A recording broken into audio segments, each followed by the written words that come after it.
오늘 목사님께서 나눔교회, 장로님 기도하신 대로 나눔교회 창립 예배 강사로 가셔서 오늘 말씀을 부탁을 해 주실 때 어떤 말씀을 전할까 이런 고민을 하다가 마음에 떠오르는 게 목사님께서 요즘에 사도행전 강의를 아주 깊이 있게 그리고 은혜롭게 그렇게 하시기 때문에 이 사도행전의 내용과 연관이 있는, 연결이 되는 이런 본문을 선택해서 함께 말씀을 전하고 싶다 하는 마음을 갖게 되었습니다. 그러한 중에 최근에 2주 전 그리고 3주 전 그 전에 이렇게 목사님께서 말씀을 전하셨던 내용들을 돌아보면서 그와 관련된 오늘의 본문을 선택하게 되었습니다. 특별히 오늘 우리 성도 여러분들과 함께 이 본문을 나눌 때 무엇보다도 하나님께서 주시는 은혜가 우리 성도 여러분의 마음속에 임하기를 주의 이름으로 축원합니다. 오늘 이렇게 말씀을 나누게 되어서 참 기쁘고 감사하고 또 무엇보다도 말씀을 통해서 주시는 하나님의 은혜를 함께 구할 수 있어서 너무나 감사합니다. 이 디모데 후서에 대해서 먼저 생각을 해봅니다. 이 디모데 후서는 사도 바울이 디모데에게 보냈었던 목회서신 중에 두 번째 책입니다. 디모데에게 보냈던 서신은 우리가 잘 알다시피 디모데 전서가 있고 디모데 후서가 있죠. 디모데 전서는 사도 바울이 1차로 로마 감옥에 투옥되었을 때 그때는 좀 더 자유로웠던 것 같습니다. 가택연금 상태라고 성경학자들이 이렇게 표현을 하는데 그때는 많은 사람들을 만날 수 있었고 복음을 가르치고 전할 수 있었습니다. 그때에 에베소에서 목회하고 있었던 믿음의 아들인 이 디모데에게 첫 번째 편지를 보냈죠. 그리고 두 번째 편지를 보냈던 때는 두 번째로 감옥에 투옥되었을 때입니다. 바로 지금 우리가 읽고 있는 이 본문의 시기이죠. 그런데 1차의 시기보다는 훨씬 더 엄격한 그런 감옥 생활을 했던 것 같습니다. 그리고 뿐만 아닙니다. 언제 사도 바울 자신이 언제 형장의 이슬로 자기의 생이 맞춰질지 알지 못하는 그러한 상황 가운데 있었습니다. 그래서 이 디모데 후서는 보통 주후 약 한 66년 정도에 쓰여졌다 이렇게 말하고 디모데 전서는 63년에서 65년 정도 그때에 쓰여졌던 서신이다 이렇게 말합니다. 이 디모데 전서나 후서 그리고 또 이 디모데 후서 바로 뒤에 있는 디도에게 보냈었던 디도서, 디도나 디모데 두 사람은 사도 바울에게 있어서는 굉장히 중요한 믿음의 아들들입니다. 그래서 이 사람들이 목회를 하던 그곳에 사도 바울이 참으로 귀한 마음을 갖고 이 젊은 사역자들이 교회를 잘 섬길 수 있도록 격려하고 또 실제적으로 교회를 어떻게 섬길 것인지에 대해서 자세하게 기록해 놓은 목회서신, 그것이 바로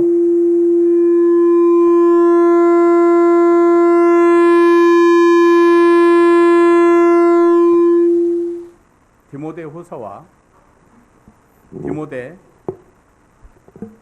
전서, 디모데 후서 그리고 디도서입니다. 오늘 우리가 나누는 이 본문의 말씀을 이미 읽으면서 여러분께서 느꼈었겠습니다만 마치 개인적인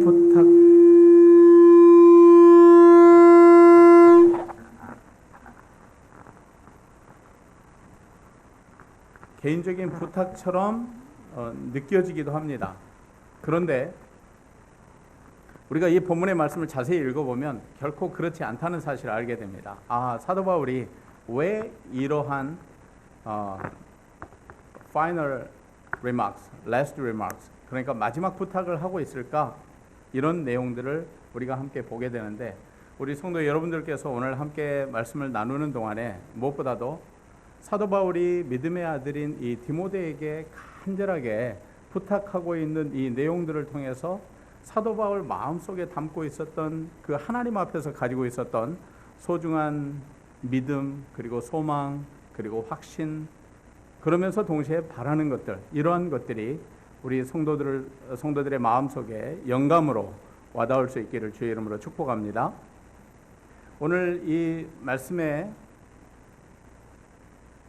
전체적인 주제는 그렇습니다. 아, 바울 생애의 마지막 부탁이구나.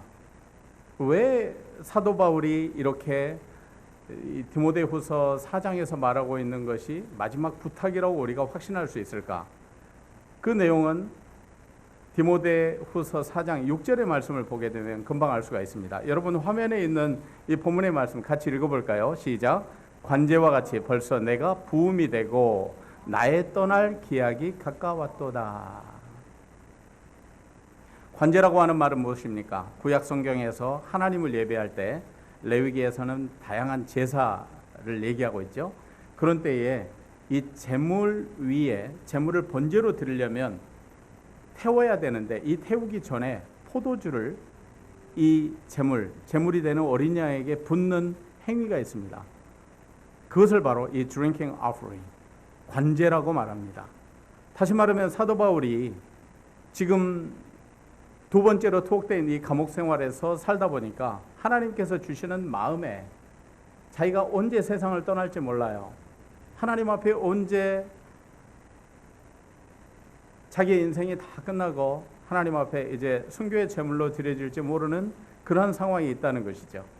그래서 사도 바울의 마음에 자기가 구약 성경에 하나님의 영광과 하나님의 기쁨을 위해서 희생 제물로 드려진 그 어린 양에게 포도주를 붓는 이 관제와 같이 자기가 지금 순교의 제물이 될 위기 속에 있는데 그러한 때에 내가 주님 앞에 주의 복음을 위해서 예수 그리스도의 이름을 위해서 내가 제물이 되겠노라, 이러한 마음의 결단을 담고 있다고 봅니다. 그렇기 때문에 사도 바울은 지금 자신의 마지막을 이렇게 느끼며 확신하며 그리고 디모데에게 이 마지막 부탁을 하고 있는 것입니다. 그렇기 때문에 우리는 이 본문에 오늘 읽었었던 이 내용을 정말 사도 바울 생애에 있어서 마지막 부탁이구나, 이런 내용을 우리가 확신하게 되는 것이죠.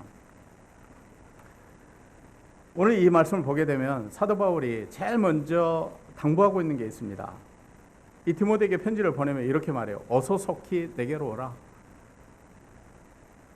도대체 무엇 때문에 사도 바울이 이 디모데에게 얼른 오라고 할까요? 우리는 2주 전에 사목사님께서 이 사도행전 강의를 통해서 상세하게 말씀해 주셨던 디모데의 출신 배경이나 인격이나 신앙이나 그리고 사도 바울과의 그런 관계에 대해서 우리가 잘 알게 되었습니다. 디모데에게 있어서 이 사도 바울은 영적인 스승이죠. 그리고 사도 바울에게 있어서 디모데는 영적인 아들입니다. 그런데 나중에 가서는 이 디모데에게 바울이 호칭을 할 때 뭐라고 말하냐면 아들아, 이렇게 말해요. 사랑하는 아들아. 얼마나 아꼈으면 디모데에게 아들아 이렇게 표현했을까요? 그런데 이 바울에게 디모데는 정말 보고 싶은 사람이었어요. 자신의 삶이 언제 끝날지 모르는 이 마지막, 이 임박한 죽음 앞에서 내가 정말 만나고 싶고 그리고 보고 싶은 사람, 영순위로 뽑았던 사람이 바로 디모데였습니다. 그런데 오늘 우리가 읽은 이 말씀의 그 뒷부분, 본문의 그 뒷부분의 21절을 보게 되면 더 강조해서 이렇게 말합니다. 겨울전에 속히 오라. 왜 그랬을까? 사도 바울이 도대체 어떤 계절에 편지를 썼길래 이런 얘기를 하고 있을까? 물론 우리는 알지 못합니다. 그런데 분명한 것은 사도 바울이 쓴 편지를 가지고 에베소로 가지고 가는데 오랜 시간이 걸렸을 것입니다. 그리고 이 편지를 받고 디모데가 로마로 출발해서 로마에 도착하려면 정말 수개월이 필요했을 것입니다. 왜냐하면 로마와 에베소 사이에는 바다가 있지 않습니까? 지금의 터키 지역과 그리고 지금의 로마까지 이동하려면 육로로 그리고 해상으로 이동을 해야 되는데 쉽지 않은 길이었어요. 지금이야 뭐 비행기 타고 갈 수 있고 지금이야 자동차로 금방 갈 수 있지만 그때 당시에 정말 쉽지 않은, 그리고 빨리 갈 수 없는 그 길이지요. 그런데 이렇게 많은 기간이 걸리는데 사도 바울은 당부합니다. 어서 속히 내게로 오라. 아마도 겨울전에 속히 오라고 했던 이유는 이 지중해에 겨울이 되면 우기가 되고 그리고 또 바람도 불고 뿐만 아니라 이 태풍이 있기 때문에 거기에서 배가 쉽게 항구에서 뜨지 못하는 이러한 기간이 있었다고 합니다. 그래서 이 백길이 취소되는 이러한 기간이 있었다고 해요. 그렇기 때문에 사도 바울은 이러한 내용들을 선교 여행을 통해서 1차, 2차, 3차 그리고 또 로마로 압송되어 갔었던 이 선교 출입을 통해서 사도 바울은 그러한 내용을 잘 알고 있었기 때문에 디모데에게 겨울 전에 속히 와라 이렇게 통보하는 것 아니겠습니까? 그런데 도대체 디모데가 로마 감옥에 있는 사도 바울을 만나면 무엇이 좋았을까요? 사도 바울에게 도대체 무엇이 좋았길래 바울은 그렇게 디모데로 하여금 속히 오라고 말하고 있는 것입니까? 이것을 우리가 알 수 있는 구절이 하나 있습니다. 디모데후서 4장 3절과 4절의 말씀인데 여러분 보시죠. 우리 같이 읽어보겠습니다. 시작. 내가 밤낮 간구하는 가운데 쉬지 않고 너를 생각하여 청결한 양심으로 조상적부터 섬겨오는 하나님께 감사하고 내 눈물을 생각하여 너 보기를 원하면 내 기쁨이 가득하게 하려 함이니.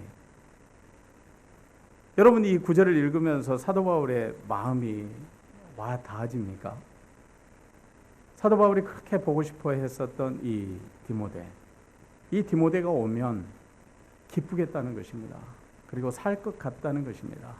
그리고 그렇게 보고 싶었었던 디모데와 얘기를 나누면 아무리 강인했었던 사도 바울이라고 할지라도 나름대로 위로받을 수 있다고 생각하지 않았을까요? 4년 전에 저는 한국에 계셨던 저희 어머니가 뇌출혈로 쓰러지셨을 때 이 의식을 잃기 전에 자주 저한테 전화를 하셔서 보고 싶다는 말씀을 하셨어요.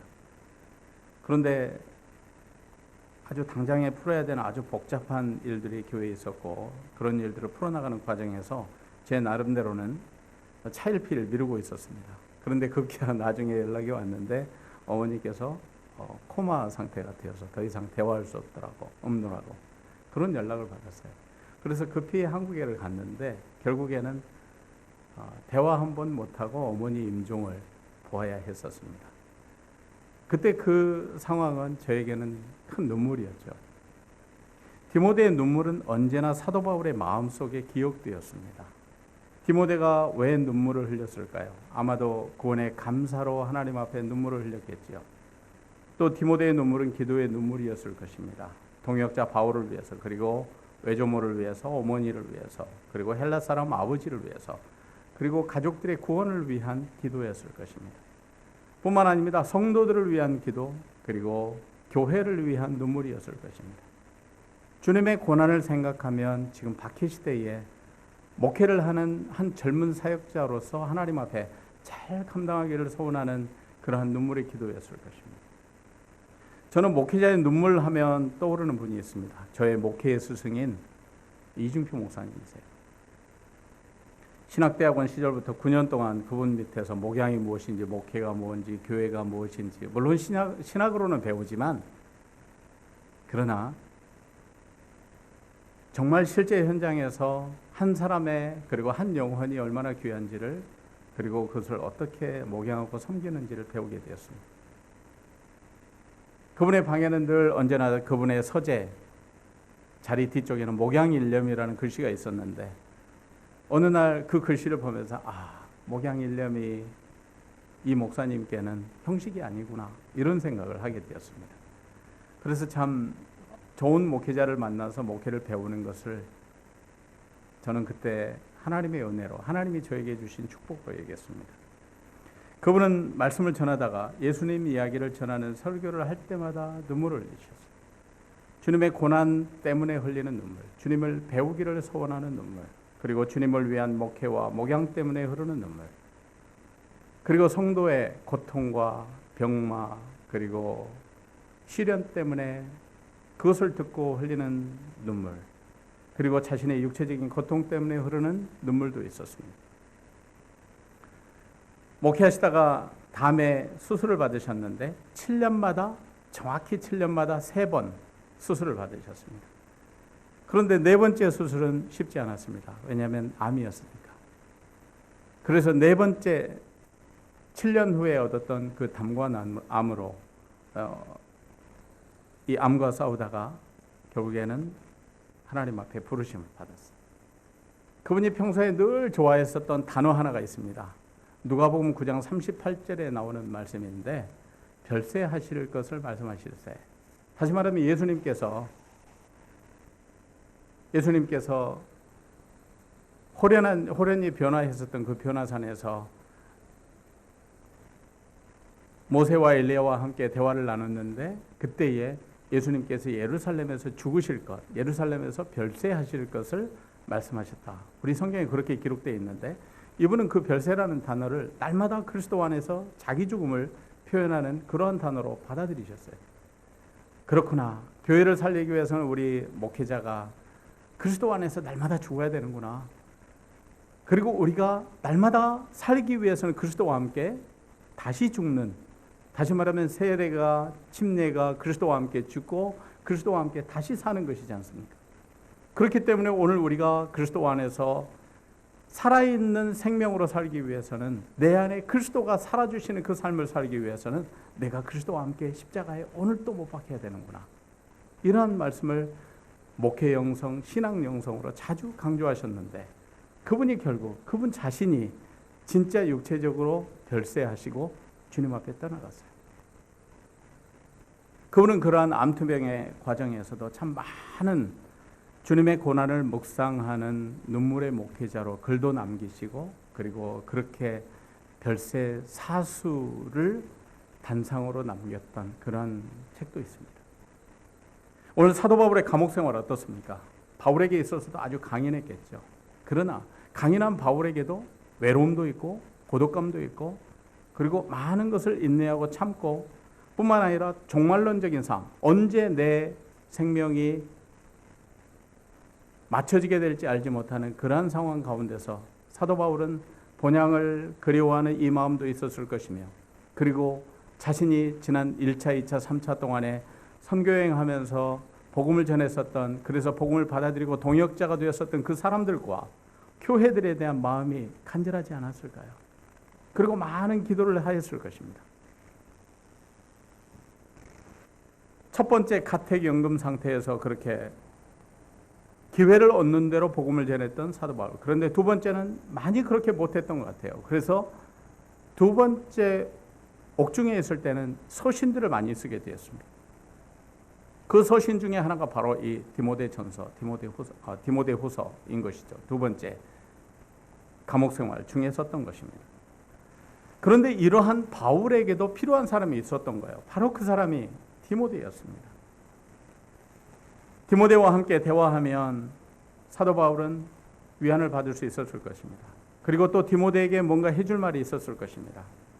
자신의 믿음의 아들이 되고 그러면서 동시에 이제는 동역자가 되어서 에베소 교회를 목회해 나가고 있는 주님을 위해서 고난을 마다 않고 눈물의 기도와 함께 그리스도를 섬기고 있는 또 다른 예수 그리스도의 종 이 디모데를 향해서 하고 싶은 말이 있었을 거예요.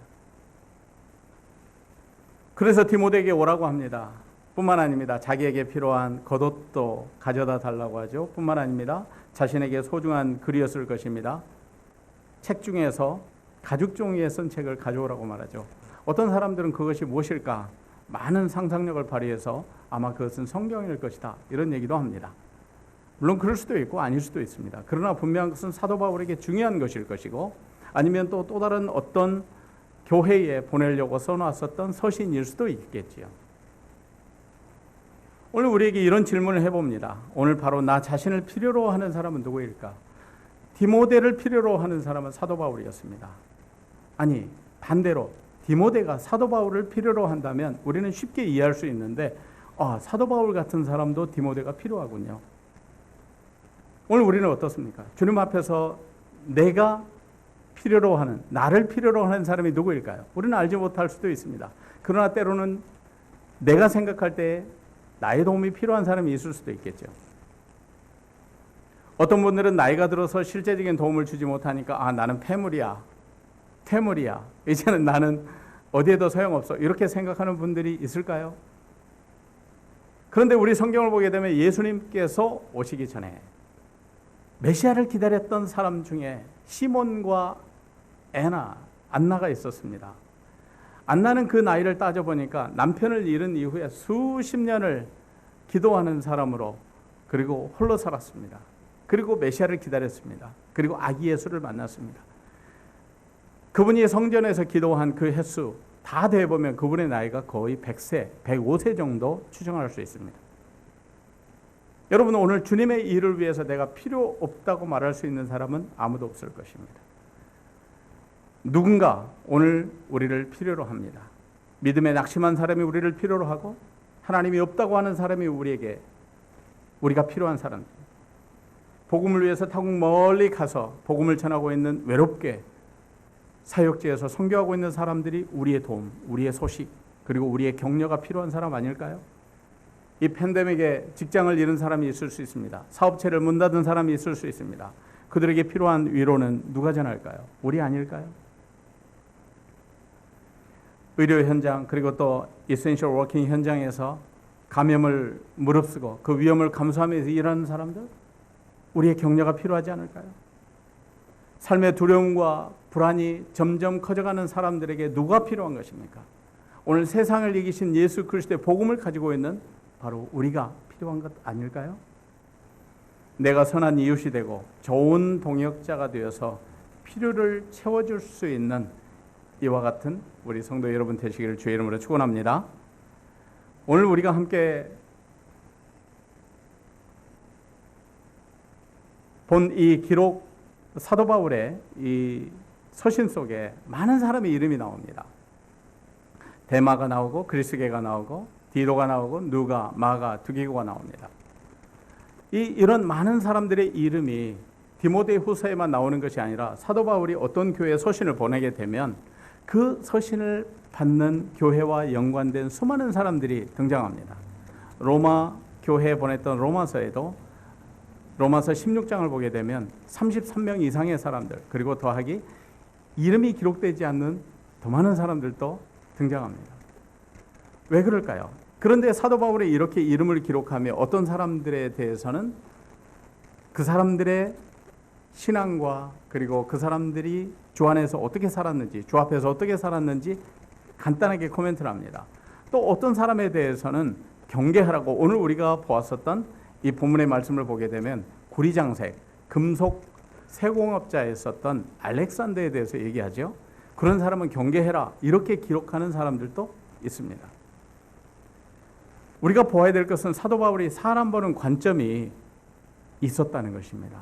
그런데 그렇게 어떤 한 사람에 대해서 기록할 때에 사사로운 개인의 감정을 가지고 쓴 것이 아니고, 사도 바울은 거기에서 반드시 복음 앞에서 그리고 하나님 앞에서 예수 그리스도 앞에서 이 사람이 어떻게 살았는지를 간단하게 기술합니다. 사도 바울에게 있어서 제일 중요한 게 무엇이었을까요? 사람을 만나며 제일 중요했던 것은 상대방이 하나님 앞에 신실하게 살도록 독려하는 것이었습니다. 그렇기 때문에 복음을 전하고 동역하고 그리고 함께 주의 일을 해서 그렇게 하나님 앞에 신실하게 사는 사람들을 칭찬하고 다른 사람들에게 알려주고 그리고 그들을 높였습니다. 그들을 존중했습니다. 다시 말하면 바울이 사람을 보는 관점에 있어서 개인적인 어떤 이해관계나 아니면 자기에게 잘 해주었기 때문에 칭찬하는 그런 것이 아니었다는 것입니다. 예수 그리스도 그리고 하나님의 복음을 위해서 잘 섬기는 사람일수록 사도 바울은 그들을 칭찬하고 격려했던 것입니다. 우리가 가진 성경의 고린도후서 2장에 보게 되면 11장에 고린도 후서 11장의 말씀을 보게 되면 이런 말씀이 있습니다. 내가 수고를 넘치도록 하고 옥에 갇히기도 하고 옥에 갇히기도 더 많이 했고 매도 수없이 맞고 여러 번 죽을 뻔했다. 유대인들에게 40에서 하나 감한 매를 5번 맞았다.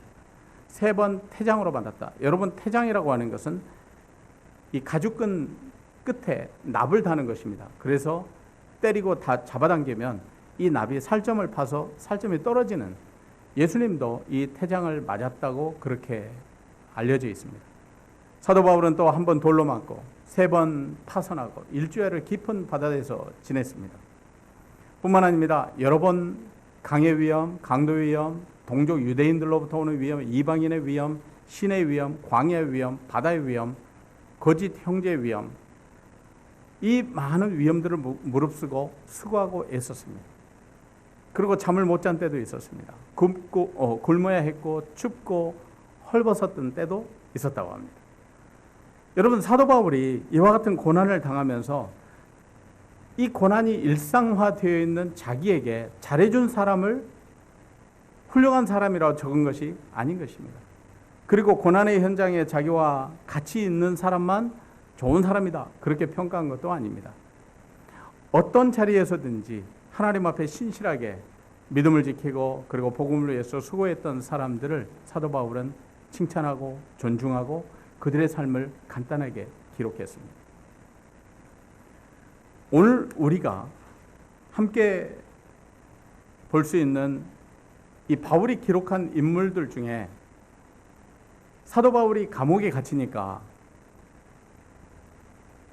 몇 가지 동향으로 이렇게 그들의 삶의 방향이 달라진 사람들이 있습니다. 오늘 등장하고 있는 이 5사람의 이름들이 있는데, 데마와 그리스게, 그리고 디도, 누가, 두기고인데, 데마는 세상을 사랑해서 데살로니가로 갔다, 이렇게 써져 있습니다. 그리스게와 디도는, 그리스게는 또 다른 지역으로, 디도는 또 다른 지역으로, 이 두 사람은 사도 바울이 감옥에 갇히게 되니까 더 이상 함께 선교 여행을 할 수가 없어서 복음을 전하러 각각 두 곳으로 떠나갑니다. 갈라디아로, 그리고 달마디아로 가죠. 누가는 어디에 있었습니까? 누가는 사도 바울과 같이 있었죠. 누가라고 하는 사람은 참 대단한 사람입니다. 이미 우리가 목사님 설교를 통해서 보았던 것처럼 누가가 이 사도 바울의 2차 선교 여행 때 드로아에서 합류하게 되는데, 여러분, 드로아에서 사도 바울이 경험한 게 있습니다. 터키에서 동쪽인 이 아시아 지역으로 복음을 전할 것인지 아니면 서쪽인 유럽 쪽으로 전하러 갈 것인지, 이 두 가지 사이에서 마케도니아의 한 사람이 환상을 통해서 와서 우리를 도우라 라고 말하는 이 환상을 보게 돼요. 그런데 이것을 기록했던 누가가 정확하게 뭐라고 말하냐면, 그 환상을 통해서 우리가 가서 돕게 되었다. 다시 말하면 그 우리 속에는 누가도 포함되어 있는 것이죠. 그 전에는 그런 표현이 없습니다. 그렇기 때문에 목사님께서 그것을 정확하게 짚으셨는데, 누가가 이 드로아에서 이 사도행전 16장에서 사도 바울의 선교팀에 2차 선교 여행 때에 합류하게 된 것이죠. 그리고 나서 누가는 계속 사도 바울의 자리를 지켰습니다. 사도 바울이 로마 감옥에 갇혀 있을 때도 같이 있었고, 그리고 선교의 현장으로 떠나갈 때도 같이 있었습니다. 그리고 나서 나중에는 누가복음과 그리고 사도행전을 기록하게 되죠. 데마라고 하는 사람은 우리가 주목할 필요가 있습니다. 데마는 왜 세상을 사랑했을까? 원래 데마는 사도 바울이 데살로니가에서 복음을 전할 때 아마 그때의 사도 바울의 사역에 합류했던 것 같습니다. 그런데 세상을 사랑했다. 여러분, 세상이라고 말할 때 우리는 세 가지를 얘기합니다. 첫째는 부, 두 번째는 권력, 그리고 세 번째는 쾌락입니다. 이것이 세상의 특징이죠. 그런데 이 데마라고 하는 사람은 그렇게 세상으로 떠나갔습니다. 그런데 다른 곳이 아닙니다. 데살로니가, 원래 자기의 고향으로 돌아갔습니다. 데살로니가는 정말 화려했던 도시였습니다. 그때 당시에 대단한 도시였습니다. 환락의 문화가 있고, 그리고 신들을 섬기는 신전이 있었고, 뿐만 아닙니다. 이 데살로니가는 다른 도시에 없는 문화들이 참으로 많았습니다. 한때 사도 바울에게 감동이 되어서 복음에 속한 동역자가 되었는데, 이 데마가 왜 데살로니가로 그리고 세상으로 떠나갔다고 사도 바울은 기록하고 있을까요? 아마도 데마는 사도 바울과 함께 어려움을 겪기를 싫어했을 것입니다. 그의 관심 중에 늘 있는 이 세 가지 중에 그 어떤 것이 자기를 유혹했을 것입니다. 바울과 함께 있는 것보다는 정말 내가 잘 되는 길은 데살로니가로 돌아가서 옛삶을 회복하는 것이지, 그러지 않았을까요? 결국에 데마는 세상을 사랑해서 떠나갔습니다. 빌립보서 말씀을 보게 되면 사도 바울이 빌립보 교회에 보냈었던 그것도 옥중서신인데, 옥중서신을 통해서 빌립보 교회에 편지를 보낼 때 사도 바울이 뜻을 같이하여 빌립보 교회의 사정을 진실하게 생각할 사람이 디모데밖에 없어서 내가 디모데를 보낸다, 이런 말이 있습니다. 사실 그때 이미 데마도 거기 있었고 다른 사람들도 있었어요. 그런데 데마는 그렇게 사도 바울에게 신뢰를 받지 못했다고 봅니다. 뿐만 아닙니다. 오늘 그 데마가 가지고 있었던 꿈이 무엇이었을까? 생각해보면 데마는 사도 바울과 함께 같은 꿈을 꾸지 않았습니다. 또 생각해보면 사도 바울에게 데마는 불안한 사람이었을 것입니다. 사도 바울이 있으면 잘하고 사도 바울이 없으면 잘 못하는 사람. 사도 바울이 있으면 하나님 앞에 신실하게 살 수 있는데, 그렇지 않으면 바울이 없으면 믿음을 지키거나 아니면 신실하게 살거나 자기를 그리스도 앞에 복종시켜서 더 잘 사역을 하려고 하는 사람이 아니었을지도 모릅니다. 그렇기 때문에 사도 바울은 데마에게 있어서 마치 무엇이었을까요?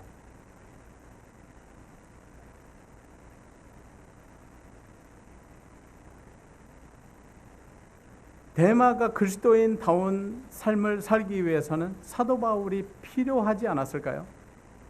만약에 사도 바울이 로마의 감옥에 갇히지 않았었다고 한다면 데마의 인생이 달라졌을지도 모릅니다. 이런 관계를 볼 수 있는 한 사람이 있습니다. 구약 성경을 보게 되면 7살의 왕이 된 사람이 있습니다. 남유다의 7살이 왕이 된 7살 때의 왕이 되었었던 요아스라고 하는 사람입니다. 그런데 이 요아스가 자기를 죽이려고 했었던 아달랴라고 하는 사람, 아합 왕의 후손이죠. 그런데 다윗 왕통을 가지고 있는 왕손들을 이 아달랴가 다 죽이고 자기가 왕이 됩니다. 그때에 이 요아스 어린아이를 숨겼던 고모와 고모부가 있습니다. 그 고모부의 이름이 여호야다입니다. 그런데 이 여호야다와 자기의 고모가 그렇게 6년 동안 성전에서 숨겨 키워서 7살의 혁명을 통해서 왕이 됩니다. 그런데 성경이 뭐라고 말하냐면 여호야다가 살아있을 때의 요아스가 하나님 앞에 신실했다. 그런데 여호야다가 죽은 다음에는 하나님을 버렸습니다. 믿음을 버렸습니다. 다시 말하면 사도 바울에게 있어서 데마에게 있어서 사도 바울은 마치 데마가 믿음을 신실하게 지키도록 해주는 아주 중요한 하나님의 장치였습니다. 요아스가 왕다운 왕으로 하나님 앞에 신실하게 살 수 있도록 하는 데 있어서 여호야다, 자기의 고모부는 하나님이 만드신 장치였습니다. 그런데 그 다음에 우리에게 필요한 것이 무엇일까요? 그것은 자발적인 믿음 아닐까요? 오늘 하나님 앞에 우리가 스스로 서는 믿음이 필요합니다. 무엇이 옳고 무엇이 그른지, 그리고 무엇을 해야 되고 무엇을 해서는 안 되는지 우리가 스스로 판단하고 결단하고 나아가는 성숙된 자라난 믿음이 필요한 것이죠. 그런 면에서 보면 누가는 정말 성숙한 사람입니다. 사도 바울과 함께 있었던 사람, 그리고 변함없이 함께 있었던 사람, 그리고 함께 그렇게 사도행전 16장에 드로아에서 함께 합류해서 끝까지 함께 있었던 사람. 오늘 무엇보다도 우리 사랑하는 성도 여러분들께서 하나님 앞에 신실하고 그리고 좋은 동역자로 한평생을 사시기를 주의 이름으로 축원합니다. 이제 우리가 마가에 대해서 함께 나누겠습니다. 시간이 많이 지났습니다만 이 마가라는 사람, 우리가 잘 알듯이 사도 바울과 실라가 함께 떠나고 바나바와 마가가 함께 떠났습니다. 사도 바울은 2차 선교여행 때 1차 선교여행을 하면서 보았었던 마가가 마음에 안 들었어요. 같이 데려가기를 원치 않았습니다. 그러나 바나바는 또 다른 기회를 주고 싶었습니다. 조카이기 때문에 그랬던 것만은 아닌 것 같아요. 그래서 바나바와 마가는 구브로로 가고 사이프러스 그쪽으로 가고, 그리고 바울과 실라는 아시아로, 그리고 마케도냐로, 그리고 아가야 지역으로 해서 2차, 3차 선교여행을 마칩니다. 그런데 이러한 과정에서 떠나 있었던 이 마가를 디모데로 하여금 데려오라고 말하죠. 그런데 사도 바울이 이렇게 말합니다. 내게 유익하니라. 왜 인생의 마지막 시간에 가서 사도 바울이 마가를 데려오라고 디모데에게 부탁했을까? 오늘 본문의 말씀을 보니까 이렇게 말해요. In my ministry. 다시 말하면 디아코니아. 봉사한다는 것이죠. 일이죠. 사역이죠. 거기에 이 사람이 아주 helpful, 도움이 된다는 거예요. 그런데 생각해 보면 사도 바울의 개인적인 일일까요? 오늘 우리가 함께 보았었던 이 본문의 말씀을 보게 되면 사도 바울은 분명히 적고 있습니다. ministry, 주의 일이라고요. 그래서 결론적으로 되어졌었던 일은 무엇입니까? 베드로가 죽고 그리고 사도 바울이 순교를 당하고 난 다음에 이 마가는 복음서를 쓰기 시작했습니다. 왜 이렇게 마가가 달라졌을까요? 아마도 바나바의 격려가 있었겠죠. 그리고 이후에는 사도 바울이 베드로가 헬라어를 못하기 때문에 이 마가가 통역자로 베드로의 제자가 되어서 섬겼습니다. 뿐만 아닙니다. 이와 같은 과정을 통해서 사도 바울이 이제 인정하는 마가가 되었습니다. 뭐라고 말하냐면 골로새서 4장 10절을 보니까 나와 함께 갇힌 아리스다고와 바나바의 생질 마가와 유스도라 하는 예수도 너에게 문안하느니라. 이들만은 하나님의 나라를 위해서 함께 역사하는 자들이다. 이렇게 소개합니다. 그리고 또 빌레몬서 1장 4절에 보면 나의 동역자 마가라고 그렇게 소개를 합니다. 그러니까 마가를 보는 바울의 눈이 달라진 것이에요. 이 마가가 누굽니까? 우리가 잘 아는 마가라 하는 요한, 마가복음을 쓴 사람이죠. 그도 하나님 앞에 정말 탁월하게 예수 그리스도의 복음을 적어서 당대 박해 시대에 그리스도의 말씀이 무엇인지, 하나님의 복음이 무엇인지, 그리고 하나님의 나라가 어떻게 예수 그리스도를 통해서 시작되고 복음이 전도되었는지 이러한 것을 정확하게 기록하기 위해서 마가복음을 썼습니다. 그 마가복음이 누가복음, 그리고 마태복음, 요한복음의 기초가 된 것이죠. 오늘 우리의 삶의 자리에서 정말 복음으로 산다고 할 때에 풀어야 될 숙제들이 참 많은데 오늘 사도 바울은 인생의 마지막에서 이 마가를 개인적인 일 때문에 그리고 과거에 그런 일이 있었기 때문에 그것을 풀기 위해서 데려오라는 얘기가 아니고 또 다른 하나님의 일을 위해서 필요하기 때문에 이 마가를 데려오라고 요청한 것입니다. 사도 바울이 디모데에게 당부했었던 중요한 이야기 또 하나는 이 알렉산더 구리장색이 사도 바울 자기를 바울의 복음의 메시지를 너무 방해하고 그랬었기 때문에 주의하라고 그렇게 당부하고 있죠. 성도 여러분, 오늘 우리가 함께 읽은 이 본문의 말씀을 통해서 무엇보다도 사도 바울이 우리에게 주는 아주 중요한 말씀이 마지막에 기록되어 있습니다. 사도 바울이 어떻게 이 로마의 감옥에 갇혀 있으면서도 힘을 얻고 그리고 소망을 가졌을까? 오늘 그것이 17절과 18절의 말씀을 통해서 우리가 금방 알 수 있는데 우리 같이 읽어보겠습니다. 17절과 18절 시작 같이 읽습니다. 주께서 내 곁에 서서 나에게 힘을 주심은 나로 말미암아 선포된 말씀이 온전히 전파되어 모든 이방인이 듣게 하려 하심이니 내가 사자의 입에서 건짐을 받았느니라. 주께서 나를 모든 악한 일에서 건져내시고 또 그의 천국에 들어가도록 구원하시리니 그에게 영광이 세세무궁토록 있을지어다. 아멘. 오늘 이 사도 바울이 17절과 18절을 통해서 말하고 있는 것은 세 가지입니다. 하나는 주께서 나와 함께 하신다는 거예요. 내가 감옥에 있을 때도 같이 했고 복음을 전할 때도 같이 했고 지금까지 주님께서는 언제나 나와 같이 했고 지금도 내 사이드에 주님께서는 stands. He stands at my side and gives me strength. 내게 능력 주시고 강건함을 주시는 분은 주님이시라는 거예요. 뿐만 아닙니다. 나를 통해서 전해진 말씀이 이방인들에게 전파되는 것으로 자기는 힘을 얻는다는 거예요. Through me. 다른 사람이 아닙니다. 나를 통해서 Through me, the message has been proclaimed. 나를 통해서 복음이 전해졌습니다. 이것으로 사도 바울은 복음이 전해진 것으로 기쁘다는 거예요.